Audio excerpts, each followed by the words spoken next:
I'm Aryeh Schwartz, and welcome to the Winsidr Show, where it's all about the W. We have a fun new segment of the Winsidr Show kicking off today with my partner in crime, Owen Pence.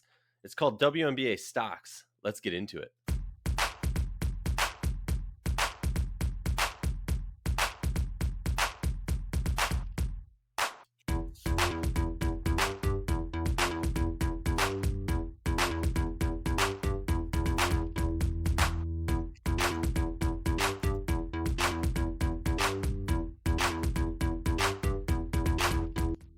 If you like our show, please consider joining our Patreon community, patreon.com/Winsidr. For less than a cup of coffee a month, you can directly show support for the hard work we do covering the W. And don't forget to see our amazing staff's written content over at winsidr.com. That's winsidr.com. Are you looking to get tickets for the upcoming WNBA season? Thanks to our sponsor, TickPick, you don't have to worry. The original no-fee ticketing site and official ticketing partner of the WNBA champion Chicago Sky. Use the link tickpick.com/Winsidr for all your upcoming ticket purchases for the WNBA, NFL, NBA, or any other event. That's tickpick.com/Winsidr. Owen, hope you've enjoyed opening week. How you doing? I'm doing swell. I love it. It's back. It's exciting. I've got a bazillion thoughts, and let's get into it. Let's do it. So, I feel like this was more your brainchild. I know I always tell any of the Winsidr staff, or I get a team, whatever. Hey, come on the podcast. You want to debate something? You heard me on a podcast say something. You saw me in Slack say something like, I'm kind of like, hey, call me out, put me on air, and let's talk it out. You had a genius idea, to talk about. Well, why am I talking? Explain it. Yeah. So this was my idea: was how can we kind of pinpoint where certain teams are at during the season, and really this is just an excuse to kind of spread the love and hop around the W in kind of a quick, snazzy, fun way, where we get a good idea of just where teams are at in the here and now. So the idea is simple. We each choose a team whose stock is on the up, and we each choose a team whose stock is on the decline. And, next week when we record, the week after, it might be totally different. And a team whose stock was down one week is going to be on the up and up. That's just the nature of this league. But yeah, I just thought it would be a fun way for us to just highlight certain teams who aren't kind of neutral, who have some real excitement in the fan base, or who have some real concerns and issues. And yeah, so here we are. Yeah, I think it's a cool idea. I mean, personally, as our listeners know, I think I'm keeping it real. Some of them think I'm just hating, but it's a great way to be like, there's a lot of intricacies into it, but it's also a great way to talk about teams that are struggling. For instance, we might have a team this week, as you said, that's struggling, but come in a few weeks, it'll be up. There's also, a really cool aspect in my mind. We were chatting before, kind of picking which teams are on the up, which are on the down. Um, and one of the really interesting aspects, I think at least, was in our discussion of this was kind of the debates and the going back of like, well, a team like Chicago, right? Like, is their stock, are they going up or down? No, they're pretty much neutral. Yes, they lost game one, but it's one of those situations where you just, you know what I mean? Like you kind of expect that, yeah, okay, it's a blip on the radar, but that if this was a stock that we owned, right, we wouldn't be like, let's get out of this real quick, get out, get out, get out, or buy. It would just be kind of, okay, we're riding this wave and up and it down. There's a few teams like that. You know what? I'll just even say it. My personal take with New York is they're not up or down, even though they had a really nice win. But in my mind, they are a team that is we based on what we saw last year, we saw the ups and downs. They're an erratic stock, as it were. So in my mind, I'm like, I can't call them an up stock because they're like a roller coaster, up and down, up and down, up and down. I want to see like actual gradual growth before I consider them. So without further ado, I want to let you go first. Who is your up stock? So, and before I get to my up stock, this is the beauty of this format, right? Is that I'm not going to choose New York for my up stock, but I actually disagree with you on that assessment. I think that the Liberties stock is up, and maybe this is a byproduct of me being in the market and kind of you know, hearing what they have to say on a daily basis and drinking it up and kind of agreeing with it. But I think the Liberties stock is clearly up due to the coaching change and due to some of the improvements on the roster. Now, granted, one win can only tell you so much, and that's kind of the fun part of doing this exercise so early, is that we really don't have a lot to go on. There's going to be overreactions kind of implicit in this exercise. But just that's a brief little aside there as I give the Liberty a shout out because I do think they're on the up and up. But Owen, However, you're wrong. You're wrong. No. and we're off. So my team for stock up is, I think, the obvious one is Washington. They're kind of the team that everyone is talking about right now. They've also played the most games so far alongside Vegas, the only teams to have already played 3 times. So we Well, the teams that are doing good that have played 3 times. actually, yeah, I just realized my mistake there. There's another team that's played 3 times that I'm trying to forget that we'll definitely be getting to in a little while. But so with Washington, this is a team, right, that won the title in 2019. They had the greatest offense in the history of the league, from an offensive rating standpoint, from an efficiency standpoint. Then 2020 hits, the pandemic hits, and they're missing a lot of key players in the bubble. Last year's kind of similar situation with injuries, etc. And so we kind of have this odd situation where you go from winning the title and being on top of the league and on top of the world and having the league MVP on your side, not to mention the finals MVP. And then you just have 2 down years where you don't really have a chance to defend your title because you're not at full strength. And so maybe that was part of the reason why I think Washington was a little undervalued going into the season. If you look at preseason title odds, they really weren't. They weren't looped in with the league's elite. They were kind of in that next tier, and I understand that there's a lot of question marks, right? EDD's health kind of being the main one, but they lost Mieseman. There's some moving pieces here to account for, and so folks just didn't really know what we were going to see with this team. And what's become abundantly clear through 3 games is that Coach T has done a stupendous job putting this roster together to the point where it really seems like this is a team that's deep enough that they're going to be able to withstand people being out on certain nights. So they travel to Minnesota and EDD doesn't make the flight and they still win. And then they come back home and Natasha Cloud is out and they still win pretty definitively over the team that really had everyone going in Las Vegas after their first 2 games. So I think that the excitement here is that if the team is healthy, I mean, this is a championship roster. This is a real contender, and they weren't really looped in with the elite of the elite in the preseason. You were seeing Vegas and Connecticut and Seattle and Chicago kind of as that top tier, and I agreed with that. But it always had the asterisk that if things break right for Washington, this is a team that can compete with anyone. And I think kind of the last thing I'll say here, if we're going to dive into specifics, is I mentioned that they had the greatest offense in league history in 2019, and when I was on the media day Zoom for Washington a few weeks back, everyone was talking about defense. And now, granted, this is kind of like a popular thing is everyone stresses defense in the preseason, and it's like, oh man, we're going to be so good defensively. Defense is our emphasis. You saw this with the Fever a few years ago. They were stressing defense, and then it was like, nope, we still stink at defense. You have to have the personnel to actually execute that vision. But this team does have the personnel. That's the scary thing, is they've been really good and bothersome defensively so far, and they don't even have Alicia Clark back yet, who, if she's able to return to the level she was at before her injury, that's one of, if not the best perimeter defender in the league we're talking about. You've got Ariel Atkins, who's one of the best two-way players in the league. You've got Maisha Hines-Allen, who I just thought was, perhaps the best signing of the offseason, someone who's been so essential to their success the last 2 years, when in these down years, it's like she's been one of the bright spots.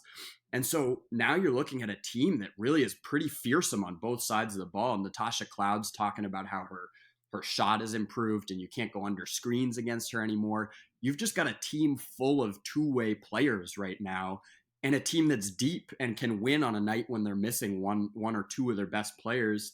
And I mean, things just are really good in Washington right now. The stock is clearly on the up and up. Yeah, and the interesting thing, you mentioned that 2019 squad. They've brought back a lot of those familiar faces, right? Like, but the beauty of that is that they've also grown, right? Shatori's back, Hawkins is back, key role players are back. But the beauty is that they've grown. As you mentioned, Maisha's grown, Cloud's grown. They bring in. You have to replace some people, obviously. You bring in Williams, who's going to be replacing Latoya Sanders from that squad. You're going to bring in Clark, who's going to replace the offensive and much will far beyond replace the defensive input of Christy Tolliver, but definitely is a legitimate replacement for offensive output too. I mean, Washington, I think it's fair to say there's a few more teams in this league this year that going into week number 1 we had some question marks for him, but as you noted, you have to place him somewhere in the power rankings, somewhere in the stock exchange. And Washington is definitely going up. A statement win early on in the season, as it were, to pull off that victory against Vegas without Cloud. It was impressive to see that from like in my mind, at least. I don't know if you felt this way, Owen, but like in my mind, one of Washington's question marks was going to be the guard depth, and to see Katie Benzan blow up, like she did the other night, to see Rui blow up the way she did the other night, this team has to feel a new high of confidence right now, where in past years it's almost been like if Tina was out or if EDD was out or if Mieseman was out. Obviously it's going over the past few years, like you talk about the struggles. There was a lot of question marks with this team, and it almost looked like they didn't have that confidence. Right now, they have that confidence without their superstar, as it were, and I think that's the most important part. Honestly, stock is definitely up in Washington. For me, I'm gonna pick a different team. I'm going to LA. LA was another one of those teams where I feel like they made some there were so many question marks in a different view than Washington, right? Washington, we knew what to expect. It was a question mark more so of health. How are these players going to fit together? Can they recreate the flow of the offense that we saw many years ago? With LA, I mean, this was a hodgepodge of offseason moves that everybody knew this roster was infinitely more talented than last year. The question is more so, can they find ways to make it work? The strength last year was their defense. Are we still going to see a legitimate contention defense? I mean, it was one of the best defenses in the league last year. Are we going to see that moving forward? Are we going to see their biggest issue was offense, their ability to score? You bring in Kennedy Carter, Liz Cambage, you bring in Samuelson, you bring in these young players who are balling out in preseason, and LA has just run through it. Now, look, obviously beating Indiana isn't the biggest litmus test, but I think considering where LA was last year and coming into the season with a lot of question marks, to see them start off this hot, you have to look at this and say that's a positive. They beat the defending champs in the Chicago Sky in opening night, and I just think it's looking up for the Showtime Sparks. So this is where this exercise becomes really fun because while I agree with just about everything you said, I would have chosen New York or Atlanta for this second spot. I'm a little more lukewarm on Los Angeles. I totally agree. I mean, it's looking way better than it looked last year, and they brought in a lot of talent, which has been evident in these first couple games. So, given that the stock is up, I'm not gonna really bash them here. I just want to see more from them. I'm not super sold.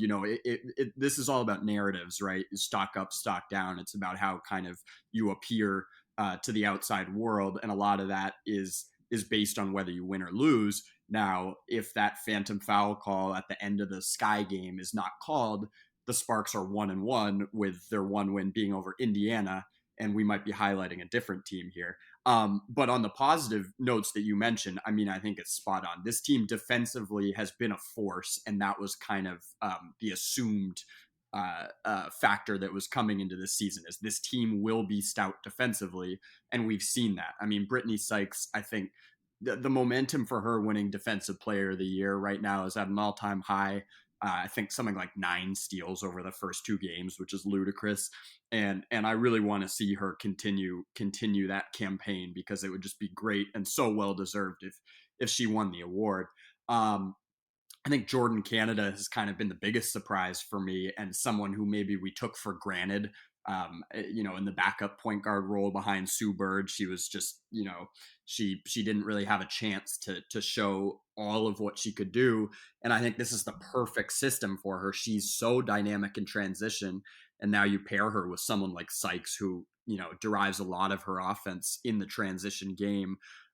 They just seem to have this kind of this is going to be a horrible pun incoming, but the team has a spark right now. They have a spark Love it. that was lacking in the last season.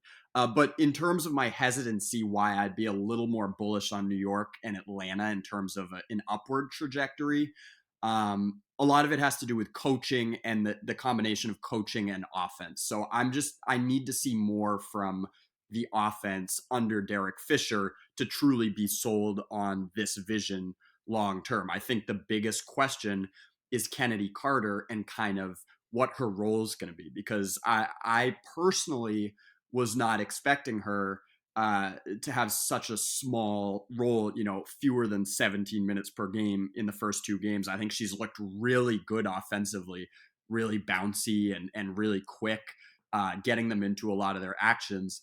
And I think offensively, if this team is going to compete for that 7th or 8th seed, which is going to be an absolute battle, there's so much competition for it. This team's going to need shooting, and this team's going to need someone like Carter who can really just change a game with her offense. Now, granted, she's a defensive liability at this point in her career, but you can cover for her, given the rest of this roster. I mean, there's so many great defenders on this roster that you can play Kennedy Carter and kind of hide her on the other end. I think that Lexi Brown's another player who's just really shown a ton of confidence in these first 2 games, stepping into 3-pointers, hitting threes, bothering people defensively on the perimeter. Really great to see her playing this way and kind of taking advantage of the opportunity.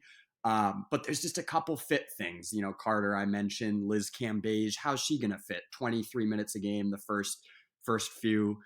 She hasn't looked bad by any means, 17 points per, so she's been efficient in scoring. But, our team's going to attack her defensively. Can you play her and NECA alongside each other? There's just questions that I still have that have not been answered in the first 2 games. Awesome first 2 games, undoubtedly. Stock is up, but I'm just not quite as bullish as you are yet.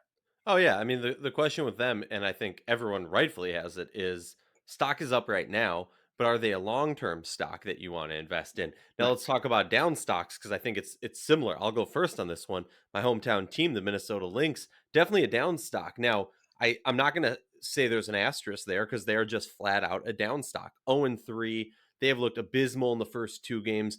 All right, I'll say this: they haven't put a complete game together. The first half against Seattle, they looked like a competent team. I think Lynx fans were a little bit hyped. The second half looked like a preseason game.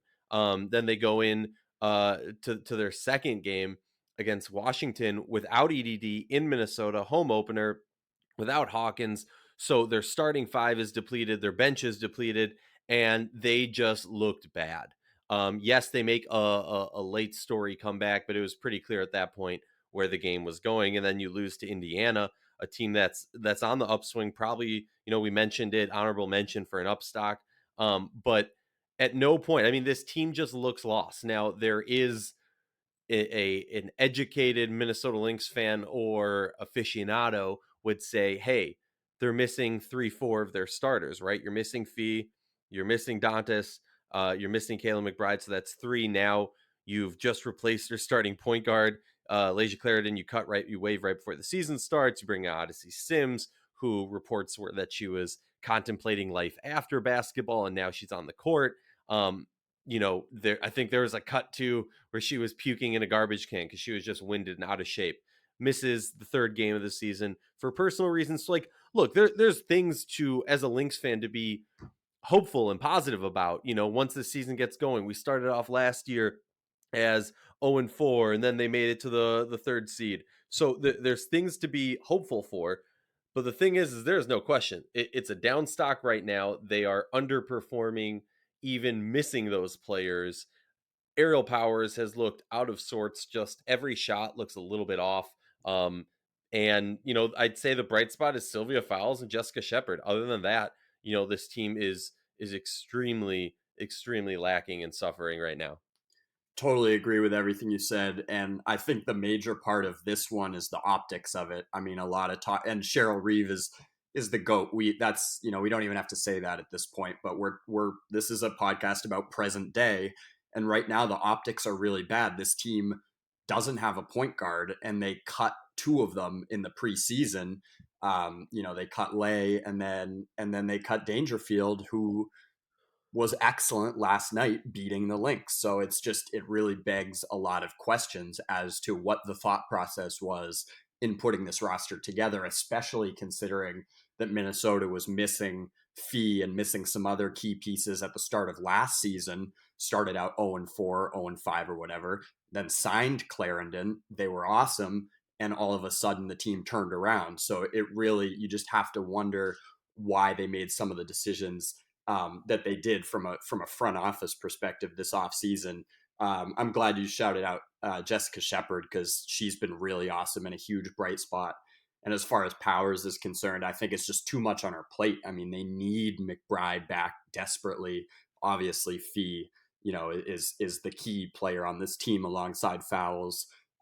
Great to see Syl still just doing what she's done for her entire career. What a legend, greatest center ever. So it's not all bad here, but it is just really perplexing, and it's not a great look. Given that there are some players they cut who really seem like they could be helping the team right now. So I'll transition to my stock down team, and this was kind of tough because this team has only played one game, way too early to draw any definitive conclusions here.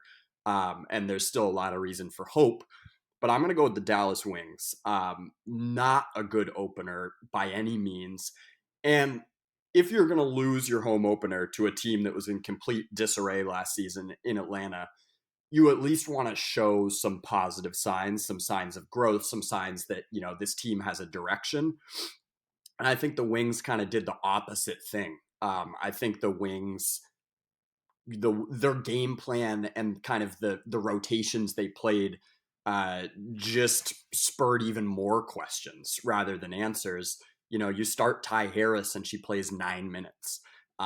You bring Marina and Veronica off the bench and they looked really good.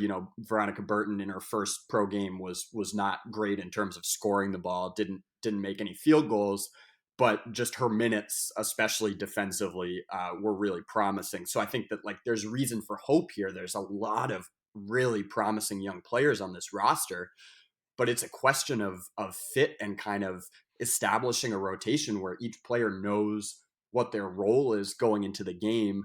And it seems like those questions are still very much in the air. Now, obviously, every team's missing some pieces, but Dallas is actually more full strength than most at this point. To score 59 points in the opener, I think was really discouraging. And just given, kind of the Wings reputation, this team that really has been alongside Indiana over the past few years, probably the biggest, quote unquote, laughing stock of the league from an organizational standpoint, not from the players that are on it. I'm not bashing the players. But this team needs to take another step. They made the playoffs. They accrued a ton of young talent. And, they've dedicated the max salary to Aryeh Gumbawale. And that's a question mark at this point, too. I mean, you've got two players right now, Stu Dew and Mariah Jefferson, who are being paid to not be on the roster. Jefferson has, taken a lot of minutes from Ty Harris at the start of her career. I mean, Jefferson was starting as Harris was just on the bench, kind of forgotten about. And now Mariah Jefferson's been waived, and Dallas is paying her full salary this year for her not to play. So that's a real problem if you're kind of suppressing the growth of your young players for someone who does not factor into the long term plans at all. And to see them kind of still be in this stage where players are kind of getting yanked around and you just don't know what you're going to get on a night to night basis, I'd just be concerned if I'm a Wings fan, given that at this point you got to be pretty exhausted. Yeah, I completely agree with everything you've said. You have to be exhausted. What was it like one of the first games?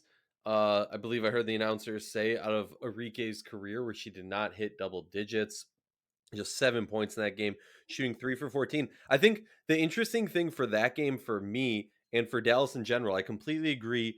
The lineups are out of sorts.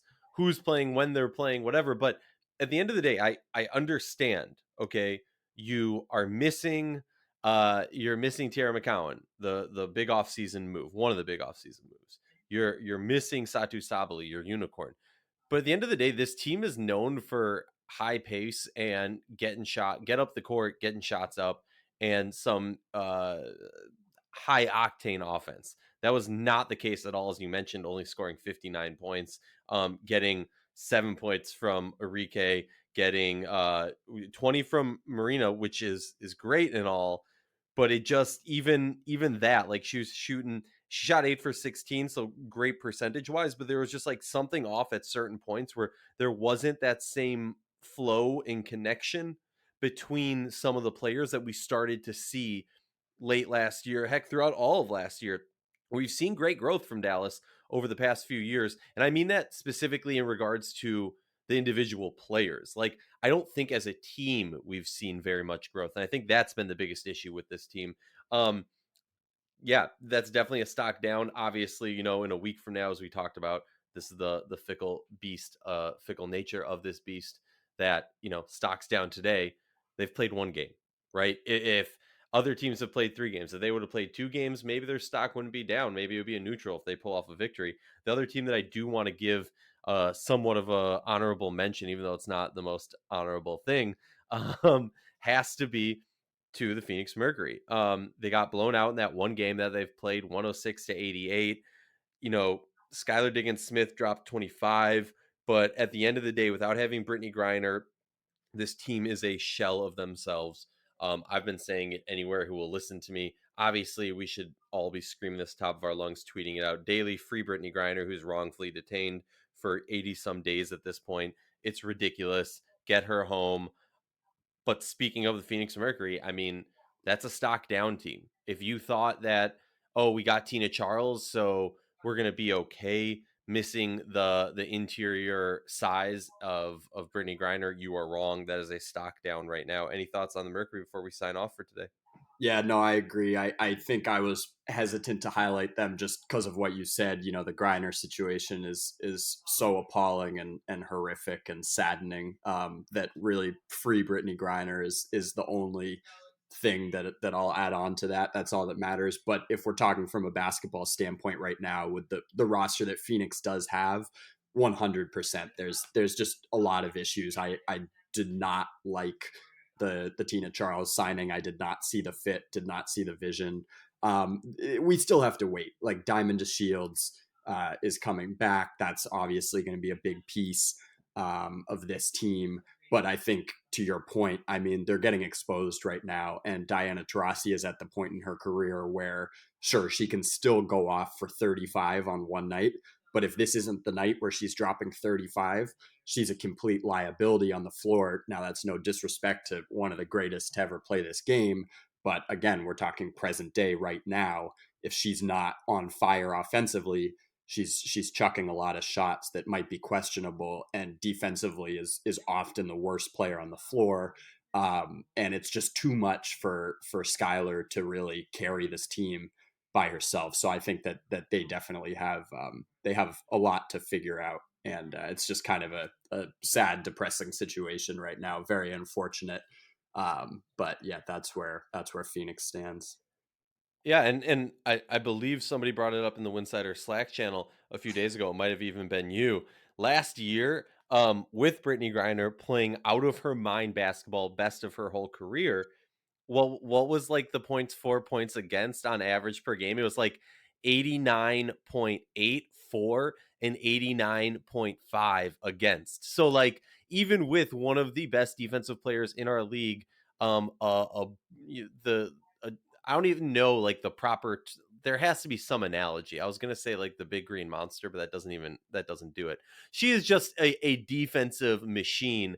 Um, and yeah, to have her and still be in that situation, just imagine where they're going to be. She's also an offensive machine too. So, reminder: if you like what we're doing, support us on patreon.com/Winsidr.